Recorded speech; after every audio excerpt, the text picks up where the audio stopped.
সবাইকে স্বাগত আমার ভিডিওতে। আমি এইমাত্র জন্মাষ্টমীর বাজার করে এসে বসলাম। তো এখন আমি তোমাদের সঙ্গে শেয়ার করব যে আমি কী কী কিনেছি। তো চলো দেখতে থাকো ভিডিওটা। এখানে তোমরা দেখতেই পাচ্ছ মুদিখানা থেকে শুরু করে সব রকম জিনিস আছে। একে একে আমি তোমাদের সব কিছু দেখাবো। প্রথমেই দেখিয়ে দিই, এখানে হচ্ছে মিষ্টি কিনেছি।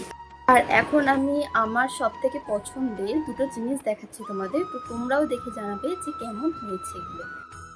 সেটা হচ্ছে এই দুটো, একটা হচ্ছে ইমিটেশনের মুকুট আর একটা হচ্ছে ইমিটেশনের হার।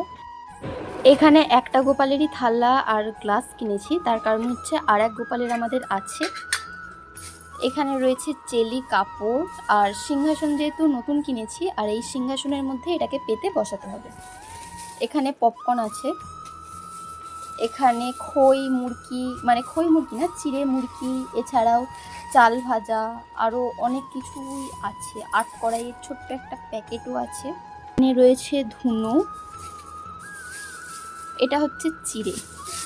সব থেকে কিউট একটা জিনিস হচ্ছে এই হাঁড়িটা। আমি দুটো হাঁড়ি নেব ভেবেছিলাম, তারপর ভাবলাম যে একটাই নিই, মাথার কাছে ঝুলিয়ে দেওয়ার চেষ্টা করব। আর এটা একটু বড় হয়ে গেছে, এর থেকে একটু ছোট চেয়েছিলাম। যাই হোক, যা পেয়েছি তাই নিয়েছি।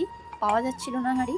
গোপালের ভীষণ পছন্দের 5টা পালক, ফুল, তুলসী পাতা রয়েছে, বেলকুড়ির মালা নিয়েছি আর দুটো পদ্ম নিয়েছি। এখানে রয়েছে ফল। আমি 6 রকমের ফল এনেছি আর 2 রকমের ফল বাড়িতে আছে। আজ এতটুকুই, কালকে পুরো ভিডিওটা শেয়ার করব। টাটা।